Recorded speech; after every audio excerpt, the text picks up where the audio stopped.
think the first thing is to see what you see, because you see something. I think most of us see something as soon as a child is born. We pick up something. We pick up an energy about their attitude, their we just pick up an energy about their personality. Um, and then the rest is just kind of watching them and leading them and guiding them. My son had music on him. He didn't pick that up until he met his wife, and that whole family's musical. But I'm not that parent that I would push. So he met her and her family, and so he began being taught. And so now he's an interesting musician. But I'm not that parent that's you have to do this and you have to do that. No, my hope was that my son would be a good person, not a doctor, not a lawyer. None of that meant anything to me. Be a good person. That part, very important. Integrity, values, all of that's important.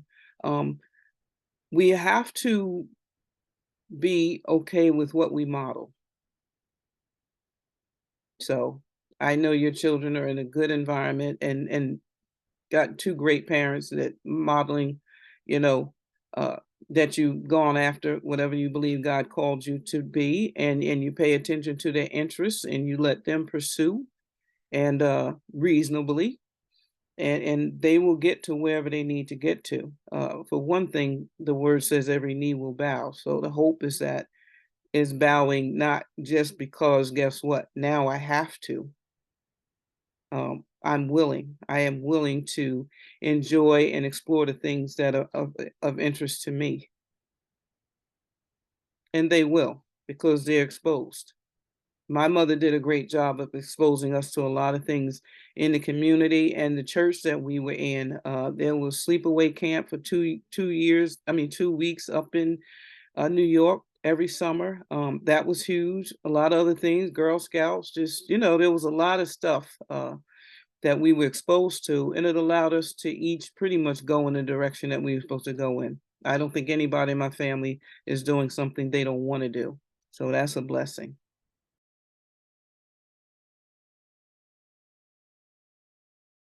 I think it's okay. I say this often. One of the hardest things as a parent is to watch your child get their testimony.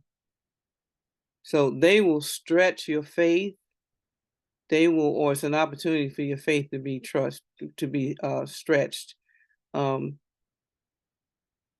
they will take you places that you didn't think was humanly possible in terms of um, humility, in terms of prayer, in terms of letting them explore and keeping, hopefully, communication open for them to come to you and communicate. And I say this all the time. Mothers in particular, fathers too, but mothers, you need a good pillow to go scream into. And you need a good friend that you can call and say, you won't believe what this child did today. You got to get the angst of it out. But when you're in their company, the hope is that you're able to listen and you're able to let them know that you're going to do your very best to support what they're doing, but you want them to be safe in whatever they're exploring. And you want them to be mindful of your values, and you want them to be kind about who you are and not displace you and put you in a different role in their lives. So that's the hope. And the hope is to have those conversations before stuff comes up. If this is what I'm hoping. I know you're older now, and I know you're going to explore things, and I know you may even do some things that I've never done. But I just want you to know before that even gets to where it can get to, um, don't lose sight of who I am. When I work with teenagers, one of the things I tell them, God chose your parents. So we're not going to be here bashing parents. You get one session with me when you get to talk about your parents. And then my hope is that you do something either different or something that you think was better than how they did it. But right now, you haven't qualified that yet. So that's the hope. And I don't care what the conversation is, we have to let them know that we love them. I'm offering you some correction. I'm offering you boundaries. I'm offering you wisdom. Um, and this is what I need. Like I said before, the best time to bring it up is when something's not happening. That part. Whether it's a walk through the mall or you go see a particular movie that has some of this angst in it, so to speak, and you say, hey, you know what? Let's go to the movies. We're gonna grab something to eat afterwards, and you open up the dialogue. You want to open it up before it has to be opened up, because that can be cold. And that could be somebody so angry they can't hear anything you have to say. So you want to keep the respect going. Once that's lost, it's like as an educator, if I didn't make sure the children understood the rules the first day of school, they would be lost for the whole year. But I'm like, we're not doing that. I'm gonna tell you what my expectations are today. So we march together. We march together, we graduate together, we promote together, we do all of that. When we let that get away from us and we get angry and our children have no clue in terms of what frustrates us, or we want to control and manage things so much, they're going to rebel. But again, have these conversations hopefully before something happens. And I'm a proponent of, you know what? Look your children in the eye. I've done this with mothers and daughters in my office, and I told the mother, I need you to look your daughter in the eye and tell her what it will feel like if something happens to her. Because we've in this culture now that has changed, we've missed that one-on-one, that intimate conversation of looking somebody in the eye. A lot of people are so busy, they're like passing ships in the house, so to speak. Look the children in the eye and say, hey, something happens to you, it's going to crush me. So I want you to be as safe as you can be. I'm not trying to rain on your parade. I'm not trying to keep you from having fun. And the hope is, there are check-ins. I don't leave my house at my age. I don't leave my house without telling my son where I'm going. Because it's respect and it's honor.